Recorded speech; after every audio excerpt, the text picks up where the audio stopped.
നമസ്തേ പ്രിയമുള്ള പ്രേക്ഷകരെ, നമ്മുടെ ചർച്ച ചെയ്യുന്നു ശ്രീമൻ നാരായണീയത്തിലെ സൃഷ്ടിഭേദങ്ങൾ എന്ന 10ാമത്തെ ദശകത്തിലെ 3ാമത്തെ ശ്ലോകം.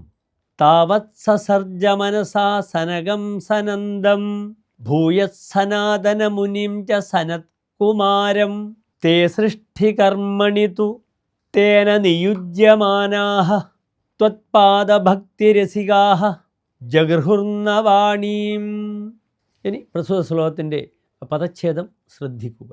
താവത് സസർജ മനസ സനകം സനന്ദം ഭൂയഃ സനാതനമുനിം ച സനത്കുമാരം തേ സൃഷ്ടികർമ്മണി തു തേന നിയുജ്യമാനാഃ ത്വത്പാദഭക്തിരസികാ ജഗൃഹുഃ ന വാണീം. അടുത്തതായി ശ്ലോകത്തിൻ്റെ അന്വയം ശ്രദ്ധിക്കുക. താവത് ഭൂയഃ മനസ സനകം സനന്ദം സനാതനമുനിം സനത്കുമാരം ച സസർജ ത്വത്പാദഭക്തിരസികാഃ തേതു സൃഷ്ടികർമ്മണി നിയുജ്യമാനാഃ അഭി വാണീം ന ജഗൃഹുഃ. സാരാംശമാണ് നാം ചർച്ച ചെയ്യുന്നത്, ശ്രദ്ധിക്കുക.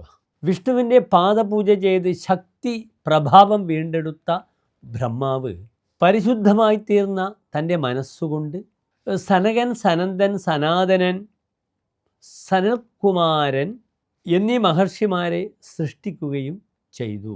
അങ്ങയുടെ പാദഭക്തിയുടെ രസം മനസ്സിലാക്കിയ അവരാകട്ടെ സൃഷ്ടികർമ്മത്തിലേർപ്പെടാൻ ബ്രഹ്മാവ് പ്രേരിപ്പിച്ചപ്പോൾ അദ്ദേഹത്തെ സഹായിച്ചില്ല.